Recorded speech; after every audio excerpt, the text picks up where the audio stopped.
What's up? What's up, everybody? Pumped. It's Friday night. We're in the house. I got a crew with me tonight.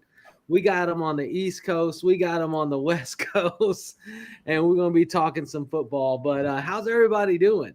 They're fired up. It's playoff fantasy football season. Let's go. It is the playoffs. I know, right? How did that game leave you last night for your playoff fantasy football? I know everybody was talking about that Cooper Kupp goose egg that left them all wanting. It was good meme content, if I'm being honest. Yeah. You know, sometimes like down a little bit. You know, sometimes you got like a black guy from a fight, and like you should see the other guy. Look, I had Rendo, who didn't quite live up to expectations, but the other guy, Cooper Kupp. So at the end of the day, it actually kind of helped me, even if I made a bad decision myself. That'll work. Yeah. Well, like I said, I got a crew with me tonight. I'm going to let them introduce themselves, tell them where you can find us. So start us off, Mike. Yeah. Hey, what's going on, guys? You can find me on Twitter at FFMikeCash. I will not call it X, no matter what you do. I'm the newest writer over at Football Guys, and then you can also find some of my other content over at Last Word on Sports. It's a very long thing, but I'm also one of the co-hosts of the Fantasy Football RPG podcast. But above all else, I'm excited to be talking ball with some good guys tonight. The Hauck. Who are you? I don't think we've talked before. What's up? No, unless you're at the Fantasy Expo. So some of the football guys were there. I don't know if we have spoken, but so I'm the Hauck, Chris Hauck. I'm with Smash Fantasy Sports. I'm a co-founder here. We're a fantasy football platform, weekly tournaments, single-player campaign mode against other experts was really cool. Lightning leagues, season-long leagues start earlier in the year. So you can find me at Smash Up Sports. You can find me on Twitter at Sports Junkie. I also won't call it X. It's a very different connotation. Yeah. And if you guys are really good, maybe I'll give you my OnlyFans later. But no, I'm kidding, man. That's if you're bad. So. Hey, yo. I don't have any fans, so it's all good. We'll be your 3 fans. You'll have 3 subscribers. Let me throw it to Evan now. Right there. Perfect, man. I'm Evan at SoCal Ball Nerd on Twitter as well. I'm not a fan of the X either there, unless it's only fans content, then I might be. But you can find me, man, with the Sports Affiliation, thesportsaffiliation.com. You can find us, the Sports Affiliation, on YouTube. Most of my content is over there. Do some shows with at IDP Iggy. Just follow me on X, man. I do some other stuff with the Fantasy Goats, which if you know Jay Siegel on Twitter, that's his little fantasy get up that's going on that he started launching this season. So try to make some content. Just did a 2-hour show with them on week 15 right before I came over here. So excited to talk some football with this great group of guys. Yeah, it's going to be a fun night. We got some people in the chat already. Mike getting a little love. I got to love that. And then First question coming in from BHS Cardinal 16. What's up, guys? Thanks for tuning in. DK, Cooper, BTJ, or Ramondre, pick 2 this week. So imagine this is double flex play. What do you think, Mike? Who you taking out of these 4? Yeah, I'm just going to defer to the Football Guys weekly rankings, which if you guys haven't seen them, hop over there. It's DK and BT Jr. If you're playing a PPR league, like both of those guys are going to get the volume that you're looking for, and they're both like almost clones of each other. You want the big play threat, so give me the 2 really big, really fast dudes. Everybody on the same page? Anybody got a different take? No, I agree. I think Cooper has some interesting upside, but I'm a little bit scared with Coleman coming back. He got about 12 targets last week. I don't know if those 12 will be there. BTJ, the volume's guaranteed. Packers can be a little bit tough. I prefer JSN just because they struggle more covering the slot. But obviously in your league, you don't have that as an option. So I agree with Mike. I'm on board there too. I like BTJ is actually having success with Mac Jones. As gross as it looks, he's getting the ball. Can't trust Ramondre. I like Cooper's finding his niche in Buffalo. I think it's good for them as a team. But yeah, Kincaid and Coleman coming back.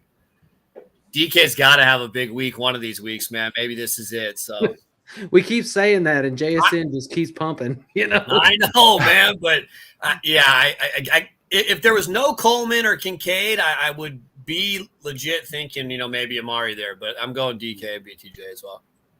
Awesome. We got Albert popping in the house. What's up, everyone? What's up, Albert? Thanks for tuning in. Pick 2, DJ Moore, Jerry Jeudy, and Darnell Mooney. All right.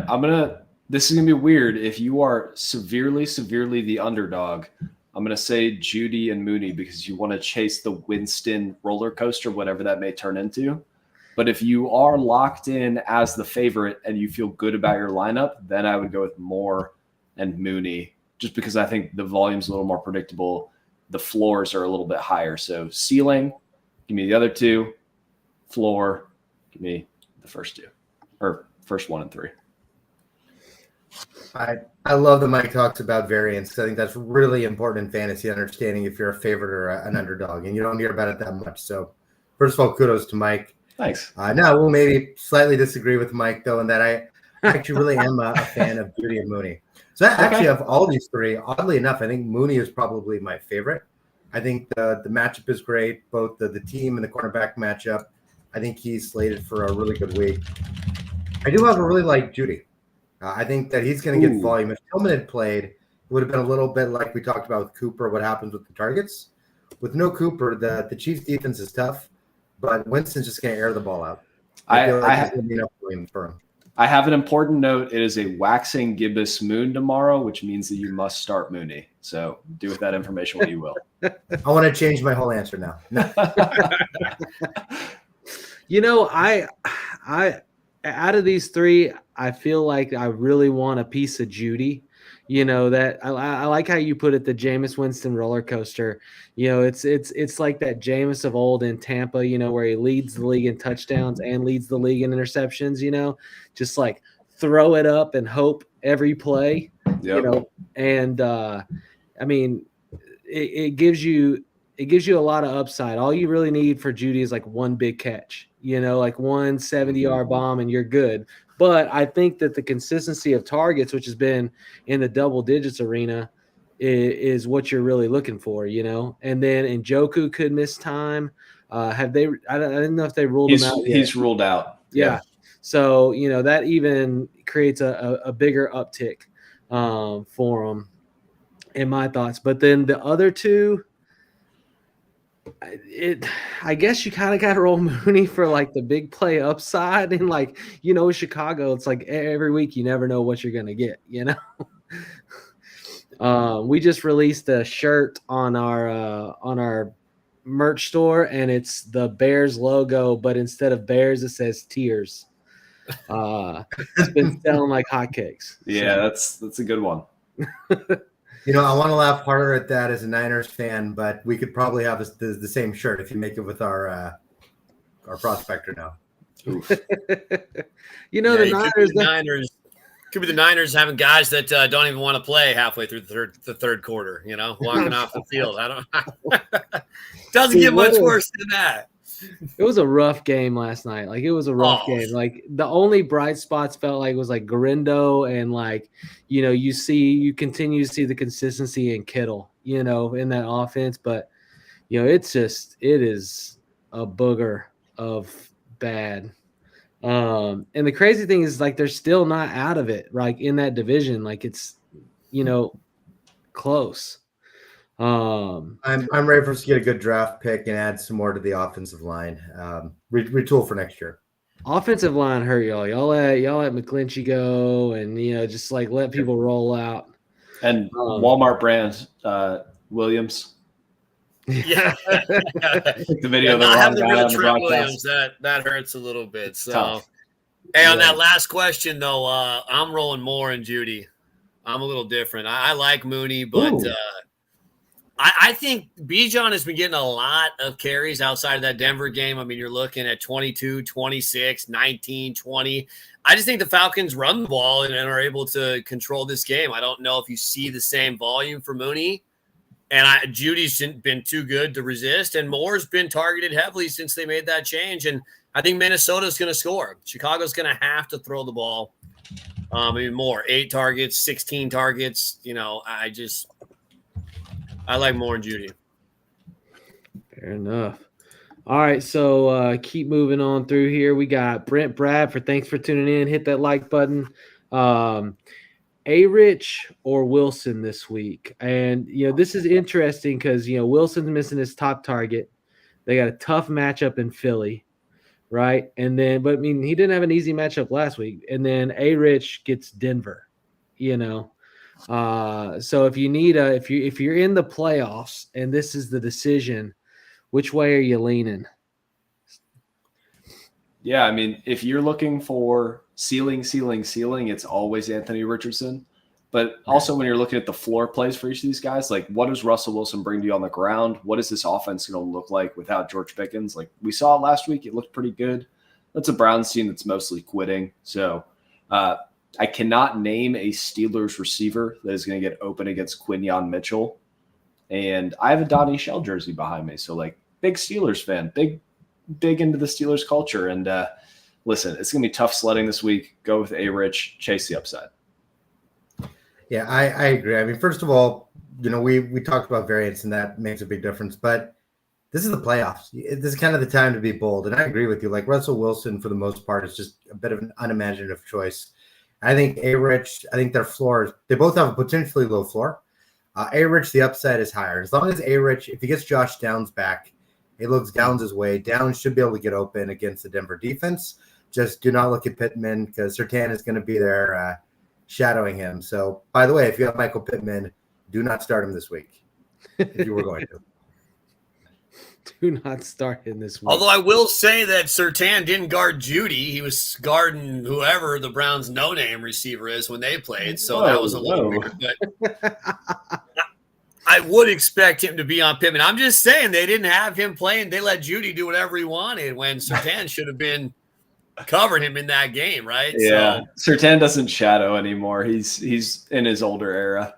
He kind of takes the slot guy, which doesn't matter if it's wide receiver 1 or wide receiver 3, So, but I agree. I think it's when you were talking about the variance too, right? Like usually, especially against Richardson, it's like, okay, the other guy's floor. But especially this week, like you said, Mike, what is Russell Wilson's floor against this pretty – I know they didn't play great against Carolina, and maybe it was a look ahead, but Philly's been really good defensively, this second half of the season.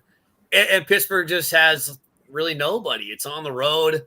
And Richardson, how many bad real NFL games did Justin Fields have? Yet he was a top 5 fantasy quarterback. Like, that's the guy.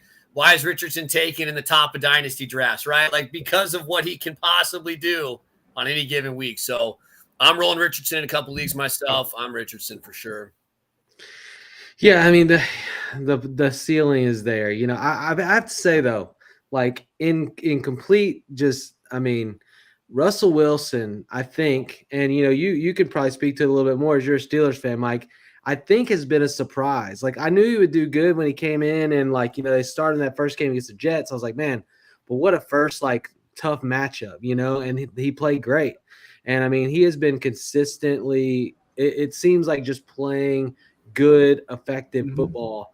I did not expect him to throw or them to be as effective on offense last week as they played without George Pickens, because in my mind, those deep bombs that George Pickens is coming up with, were a key aspect of that offense, and we definitely saw.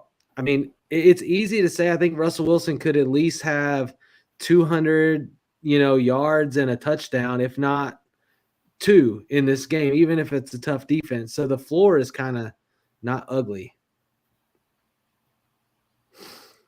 Let's see. I just want to say real quick, back in March when the Steelers got Russell Wilson, I've got a plus 7,500 Steelers Super Bowl future that I would love to cash.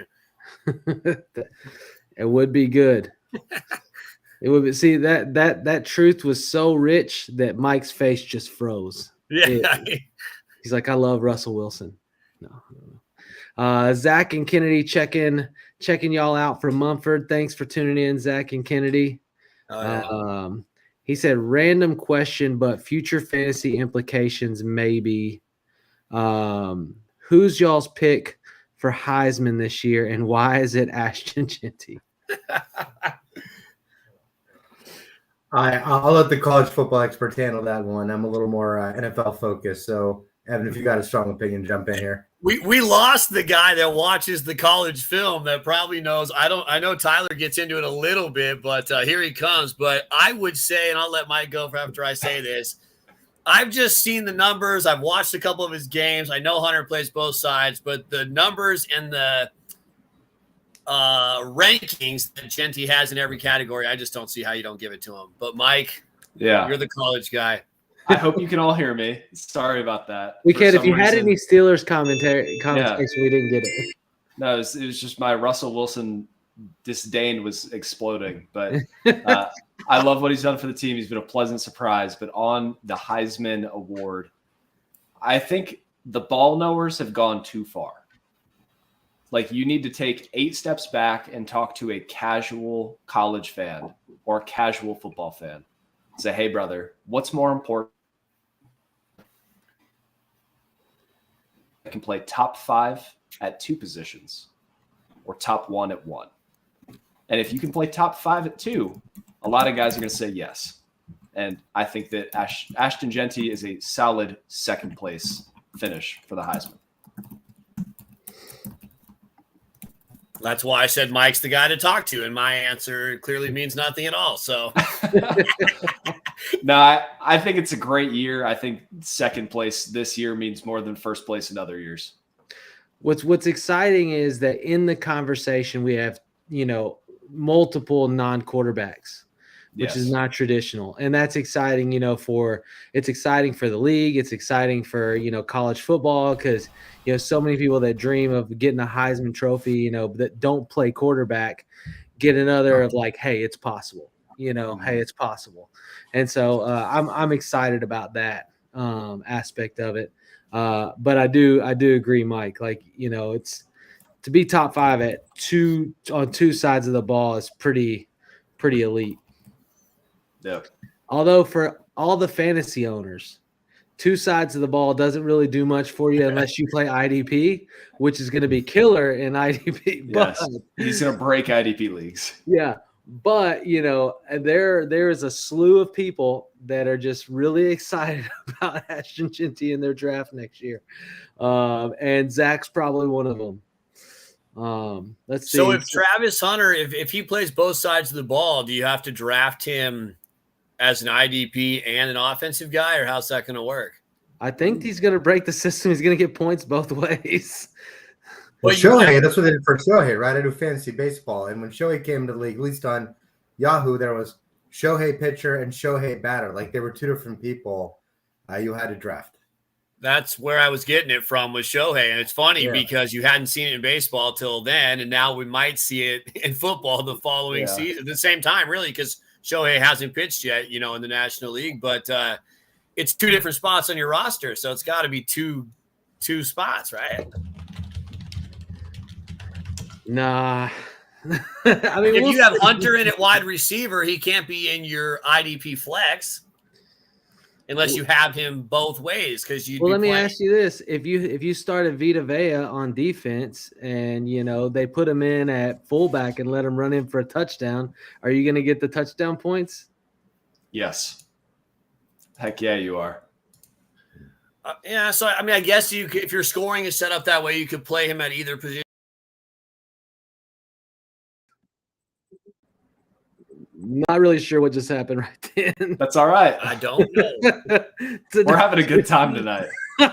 You know what happened? Here's what happened. We're supposed to be answering fantasy football questions, and we're talking about Shohei and positions. Hey, while you're here, Tyler was experimenting. He wanted to be a guest and a host, and to see if he could be both at the same time, and we answered. It's one or the other, right? Got to drop them separately. Yeah, exactly. It's that's fun. I'm glad you're having fun. I'm gonna take another drink while we're at it. I think going back to Zach's question for fantasy football, Ashton Genty is a better pick than Travis Hunter, both dynasty next year, probably indefinitely unless Hunter declares full-time wide receiver. There it is. It will be interesting, I guess, in scoring systems if you draft him at wide receiver, if he also gets defensive points in a non-IDP league. I don't know if the that pick points. Yeah. All right, Jose Rodriguez, we're going to keep moving. Sorry for you guys that have been waiting at your questions. Drop those in.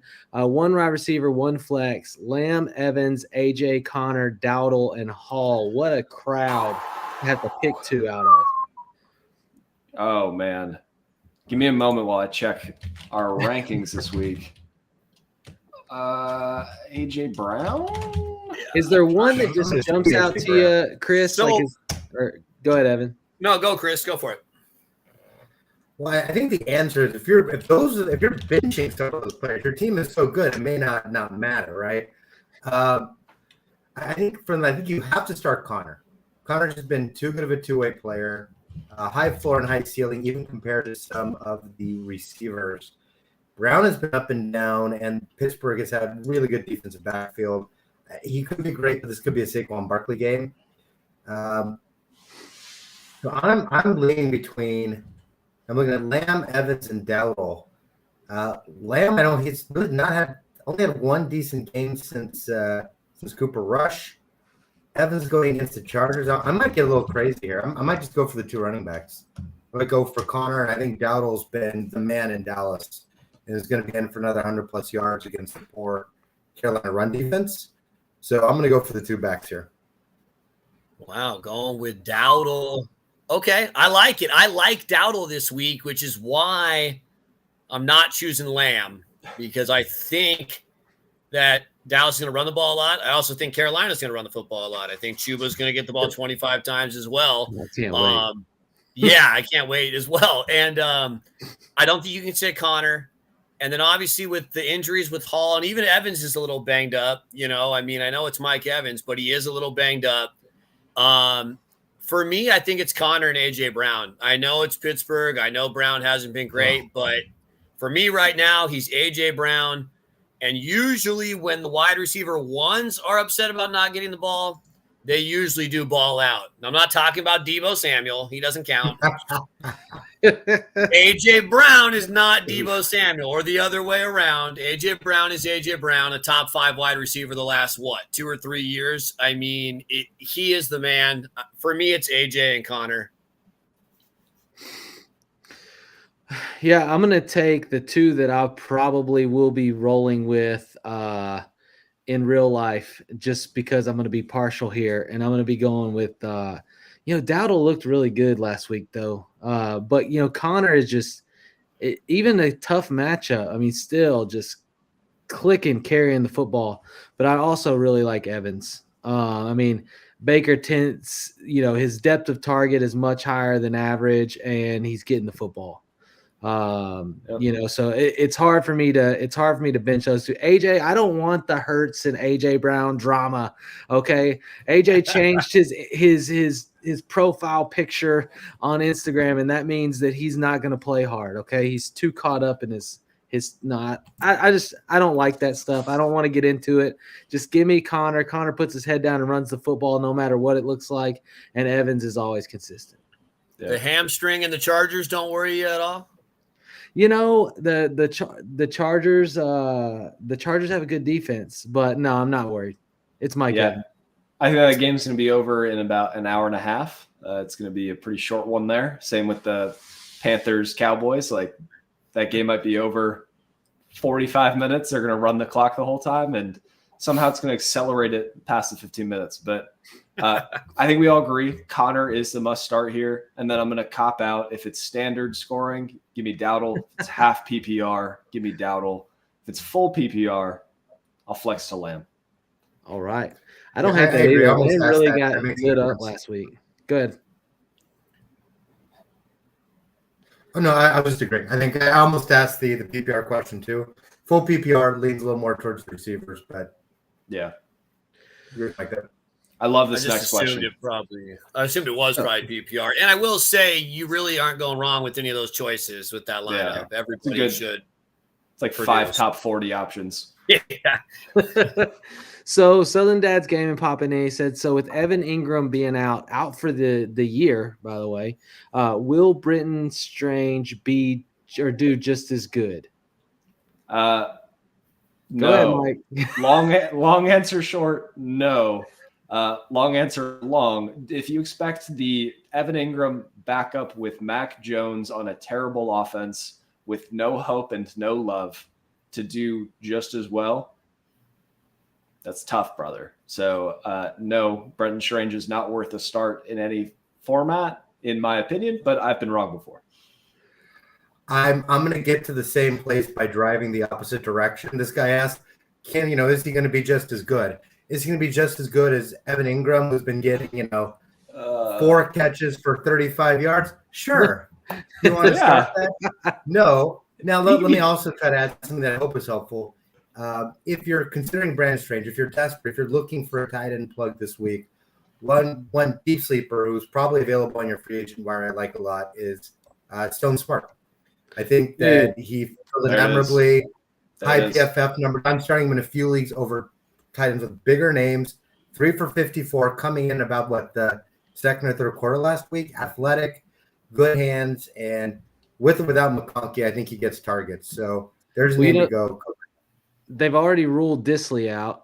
So, that's an automatic uptick. But I was sitting here, Chris, I was thinking the same thing. I was like, I'm going to turn this and I'm going to give him a sleeper this week that I grabbed in a ton, and it's Stone Smart.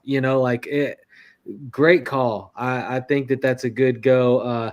The downside is he'll probably be available. Yeah, check it out.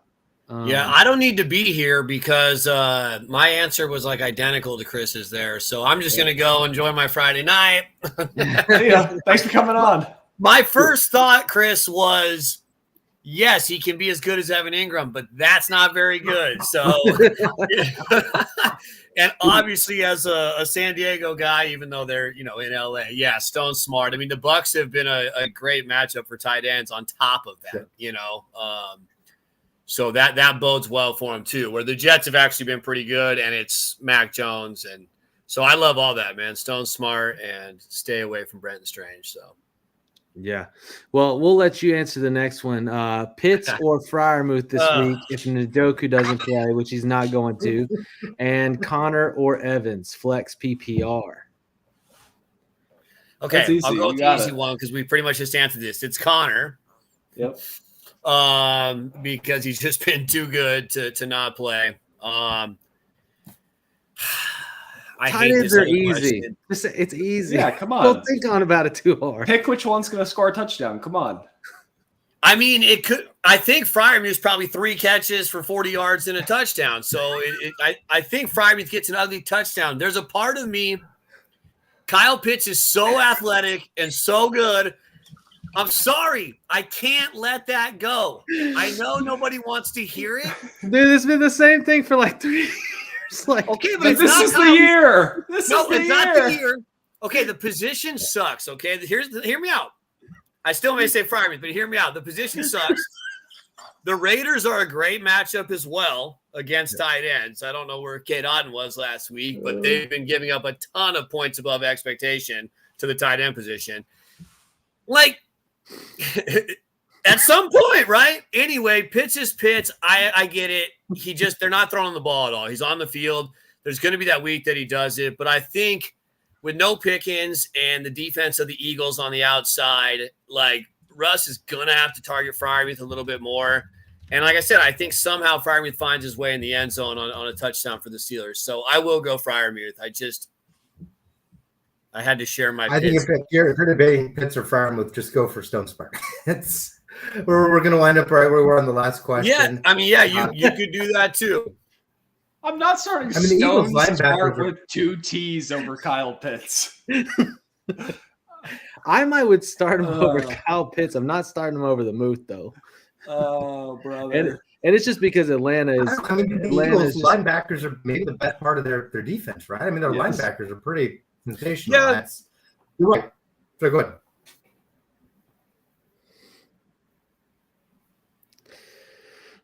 All right.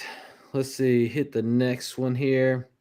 I got 5 points from Jennings. Should I be fine playing Gibbs and Monty at running back, or is my ceiling too limited? I could replace Monty with Sharp if Walker is out.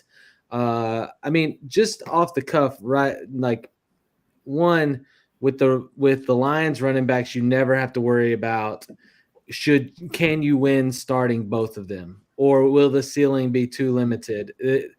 We've seen them both score 2 touchdowns a game. Like, it's not a limited offense. It's not a limited run game in that offense. So I don't think you have to worry about that. But the second part of the question is where I find it more interesting. If Walker is out, Sharp looked electric last week.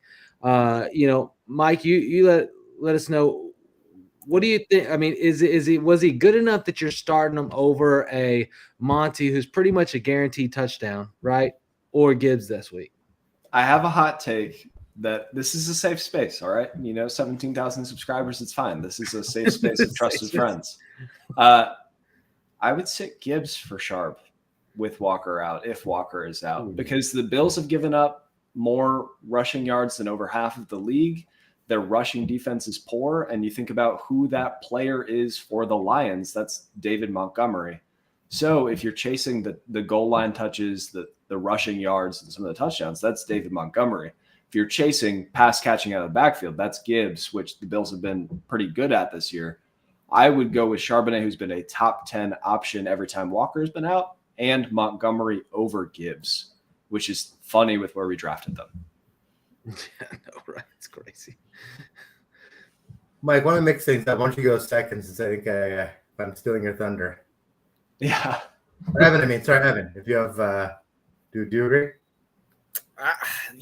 We talked about this question earlier. And I think, if Walker's out, I think you got to find a way to get Charbonnet in your lineup. I mean, hit him in the flex.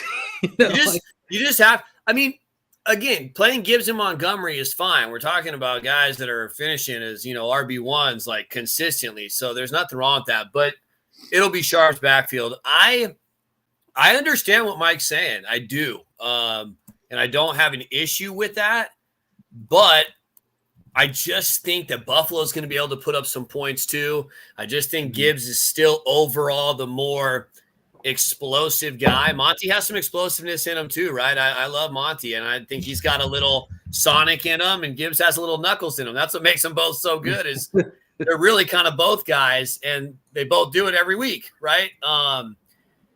And although Montgomery's been catching the ball out of the backfield too, so that's kind of what's made him even closer to that. But I just think if this game is a shootout, I think Buffalo scores. I think Gibbs just has a better chance at breaking off some bigger plays, a little more elusive. So I'm going Gibbs and Sharp just by a little bit. So yeah, I'm glad I let you go, because I would have stolen your thunder. I was going to say the same thing. I love the way Mike thinks. Evan, I agree with you, though. If I had to choose, same choice as you two, but I'm going with Gibbs. He's not had less than double digits all season. His floor is safe, but his ceiling for the playoffs is enormous.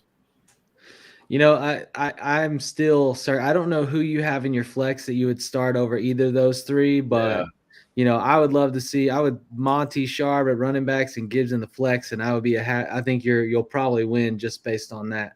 He probably put Jennings. Probably had Jennings in that spot.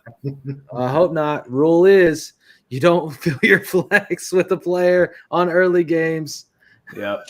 Gotta leave it's that the only way it would flexibility. make. Yeah. Who are your receivers if you did that? I mean, regardless. But yeah, exactly. All right, so we got a off the top question. Who's your what is your favorite Christmas cookie, and why is it gingerbread?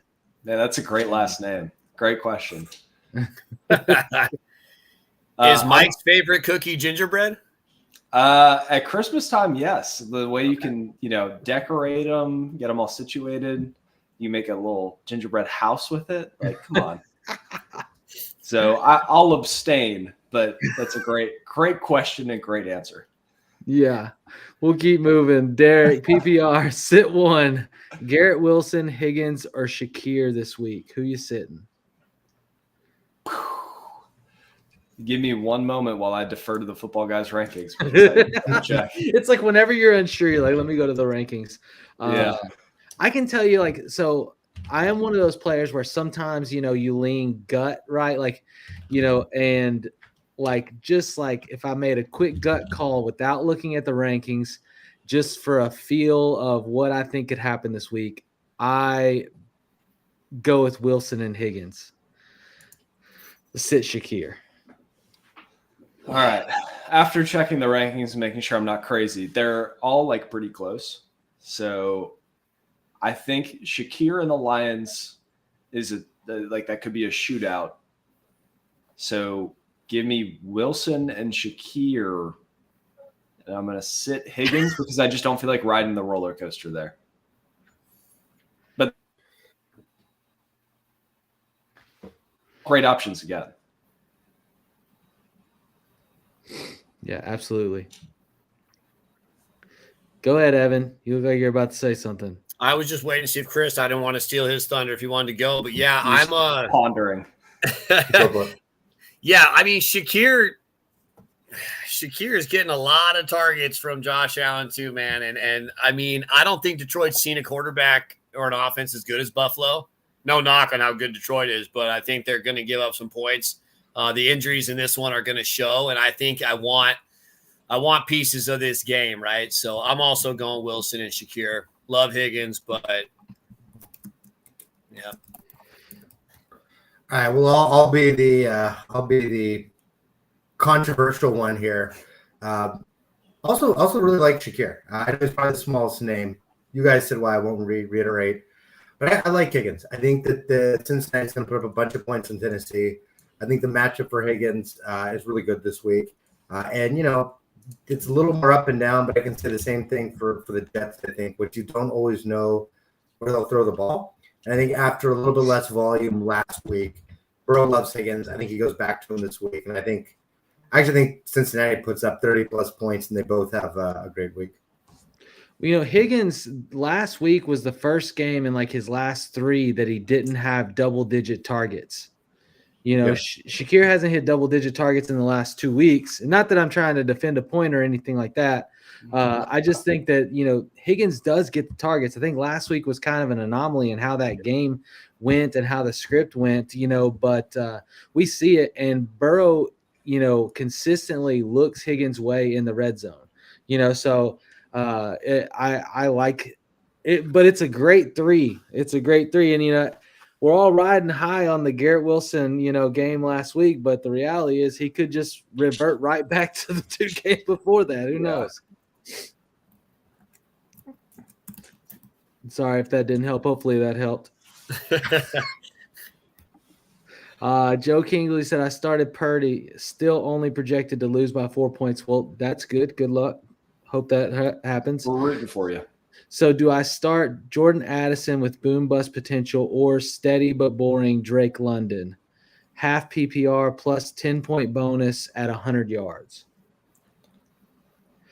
Well, I think the first question is, who do you think can get to 100 yards? That's awesome. That sounds like you're going to win the week if you hit 100. And I think Drake London's probably more likely to do against the Raiders. Like Addison, you're really just hoping for 2 big catches, maybe 3 big catches.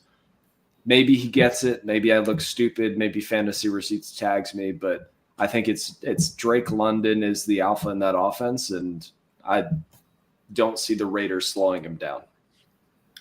Yeah, I mean, London is projected to match up a lot with DeCamerion Richardson and Darnay Holmes, who both have PFF grades like in the low 50s and 40s. This is a Drake London week. I think this is a Falcons receiver week. This is going to be one of those Kirk Cousins get right weeks before he goes back to being, 4 interception quarterback next week.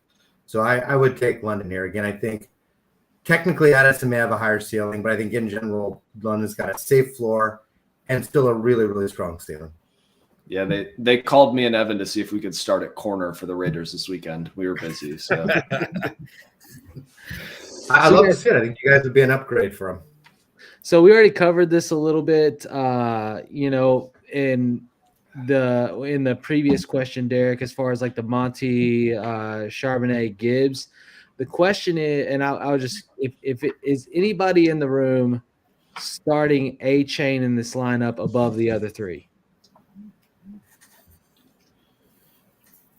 No, maybe over Gibbs, but that's a very soft maybe. Yeah, I don't think so. I don't think so. I think that I think Miami hopefully figured out that their best offense is throwing the ball to Waddle and Hill, not Jonnu and A-Chain. Not that A-Chain will just disappear. I'm not saying that, but like 15, 16 targets to those two guys and Waddle and Hill getting nothing, like that's not the Miami offense that works. And I think Houston's going to be able to score. And I think Houston's kind of a pass funnel, man. Their pass defense isn't anything special. I think I'm fine with putting Monty, Sharps, and Gibbs here.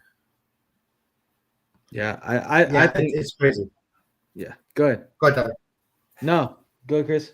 I agree. I mean, it's just crazy talent to have, right? Because they tell you must have some of the smartest fantasy listeners in the business, because some of these teams are just really, really, really good.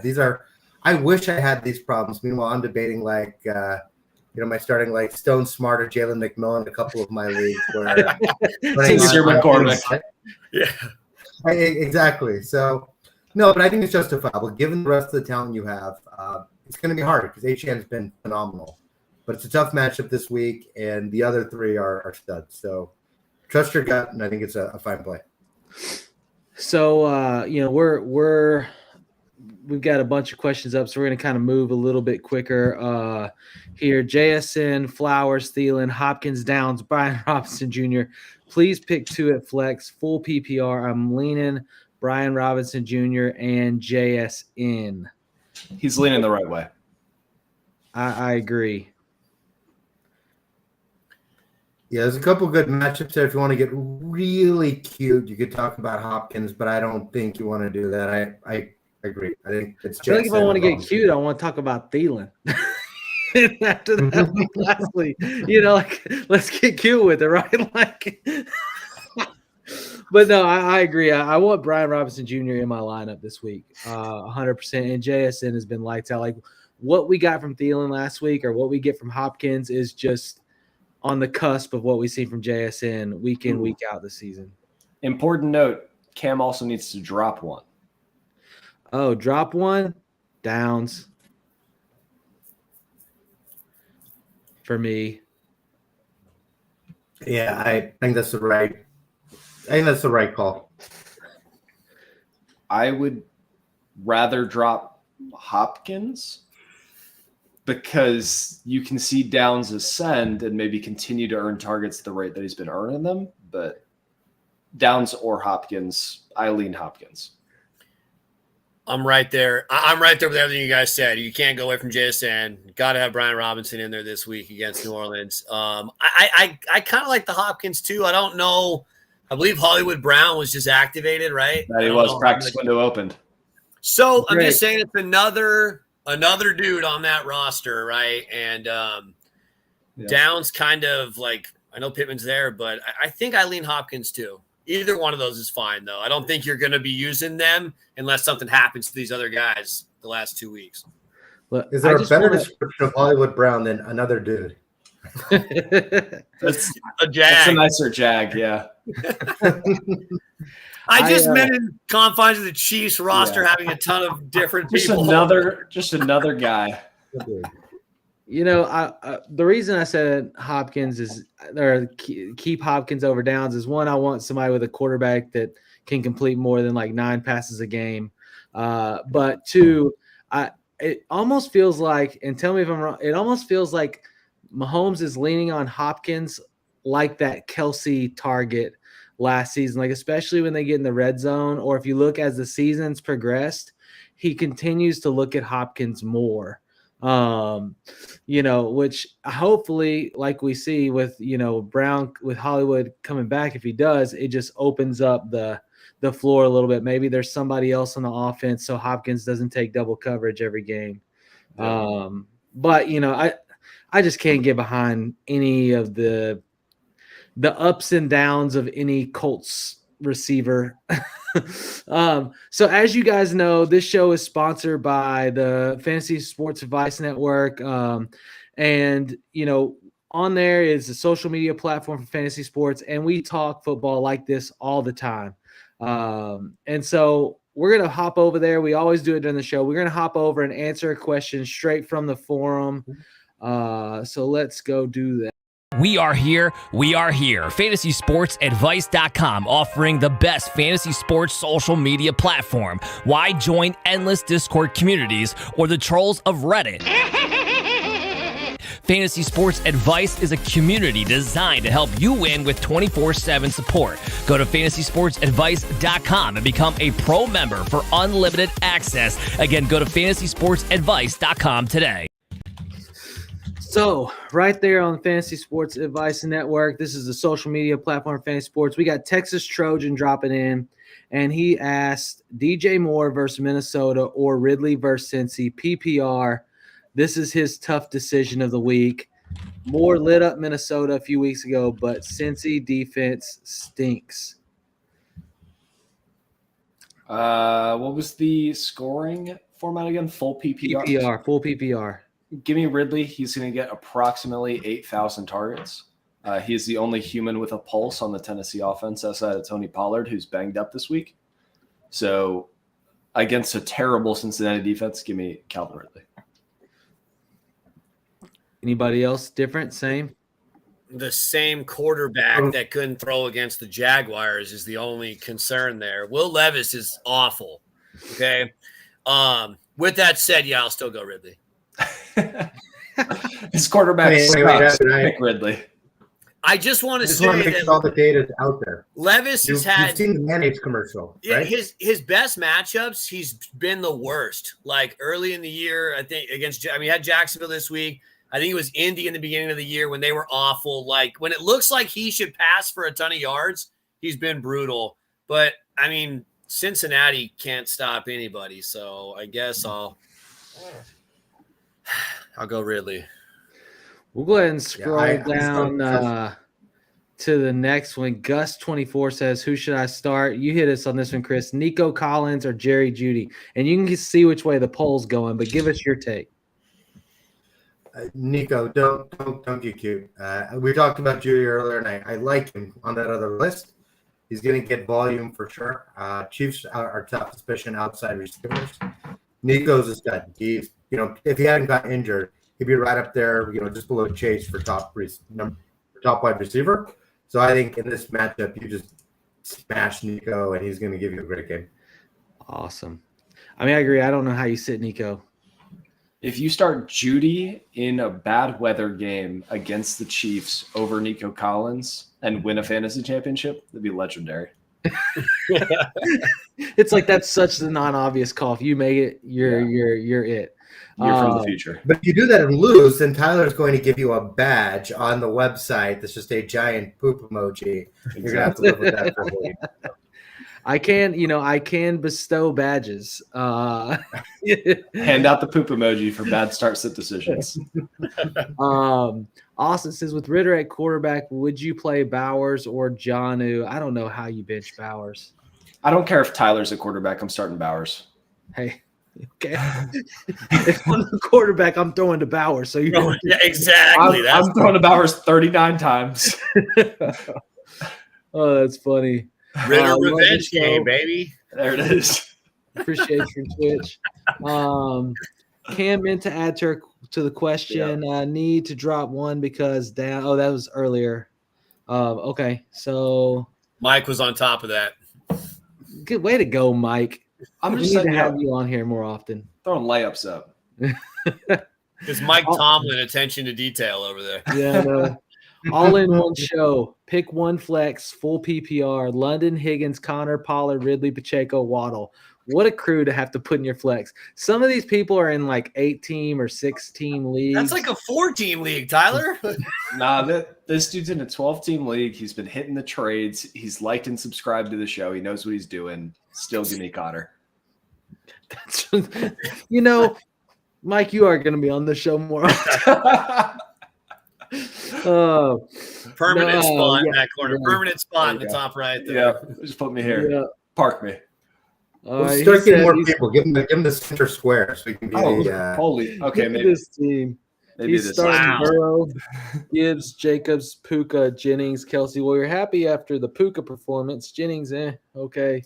Not too bad.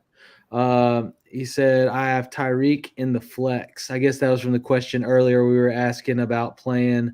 If you were going Charbonnet, Gibbs, Monty, would you replace either of those for Tyreek? No. I don't think so either, even in PPR. Let's see.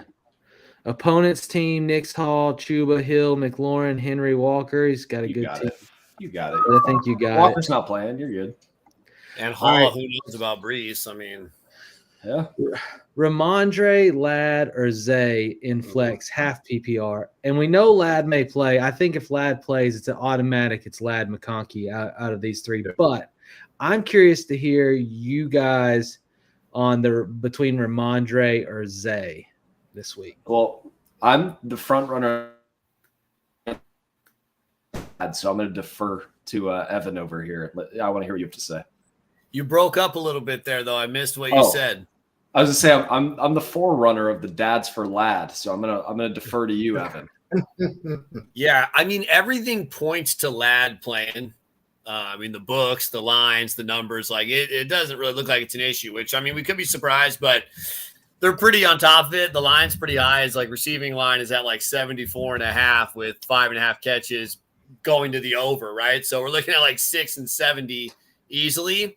And against the Bucs. So yeah, it's Ladd, like you said, Tyler. Sounds like Mike, you're probably agreement. The other ones, let's say Ladd gets hung up at practice and he doesn't play. Yeah. Man, it's tough because I know Arizona got just sharped like crazy last week, but their run defense has been better. Like I think that was a little more of just what Seattle did in that game. Ramondre and New England haven't been like that, but Zay hasn't been that great. And I don't think Baltimore has to throw against New York. I think it's a lot of King Henry in this game. Whether they cover the 38.5 point spread that it's up to, it's a lot of King Henry. And so I think with the volume, and if New England hangs around, it's going to be a lot of Ramondre, or if they're behind, you hope he gets some passes as well with the half PPR. So I'm going to lean Ramondre if Ladd's out. Here's the thing. The Giants' pass defense, partially because some of their games are blowouts, but even when it's been closer, their pass defense has actually been better than I think people realize. They've gotten run on like crazy. Their offense doesn't get anything, gives terrible field position. But I may get the stats slightly wrong here off memory, but they have either 1 or 0 300-yard games they've given up at quarterback. So there may not be a ton of passing yards out there, to be honest. So it's a little bit of a risk with Zay. Obviously a risk with Ramondre as well, but because he can catch the ball, it does give you some versatility, even if Arizona takes a big lead. Like it. Okay, let's see. Keep rolling. Caden, pick one. Full PPR. Waddle, Marvin Harris Jr., or Rashad White? I am legally obligated to say you can't start Rashad White if Bucky Irving is active. I don't know if he's been ruled out yet. He's out. Correct me if I'm wrong there. But, dude, it's Waddle. It's Waddle with a bullet. He has shown why he's an integral part of the offense. So I think they're going to feed him. I mostly agree. I could disqualify Marvin Harrison Jr. I'm not starting him the way he's been playing. To me, it's closer to a coin flip maybe between Waddle and White. With Irving out, Tucker may take some carries, but because White can catch the ball as well, even against the Chargers, even if they're behind, I think he'll still do well. All right. Derek saying good luck this week, everyone. Cam agreed with you guys, yes, on the Hopkins drop because they like Downs end of season. Good call, Cam. That's right, Cam. You keep coming back. Look, I don't care if you agree with me or not. That's okay. I was on an island when I said go roll with Russell Wilson, and Mike's still mad at me about it. No. Zay Flowers or Rico Dowdle. To me, that's pretty easy. I'm going Dowdle. Do you want to watch the first half or the whole game? Because if it's the whole game, it's Rico Dowdle. If it's the first half, it's Zay. The first half might be Rico Dowdle, but yeah, I hear you. You're right. Zay might get one chance or two to make a big play in the first quarter, and then that's it. That's it. Let's see, Austin. If Ritter really gets revenge on the Falcons, that would be diabolical. I don't know that Ritter is capable of getting revenge on the Falcons. Come on, but Tyler. It's a good thought. It's a good dream and hope. Here he comes. Look out. I'm just not nervous about Ritter. I mean, Falcons' pass defense hasn't been very good. I mean, you never know, man. It's revenge game, Ritter. Come on. It's Ritter though. Hey, there was a couple games last year where when the matchups were good, like the Bucks and teams like that, Ritter did produce and was top, I want to say he was even top 10 a couple weeks. So the Raiders don't have as good of a team as the Falcons probably had around him last year, but I think for him to put up a so-so game and be a 16 to 18 quarterback range wouldn't be a shock. I believe in a Ritter revenge game, and I think he'll get revenge and throw for 125 yards. Hey, he needs 2 touchdowns in there to get to.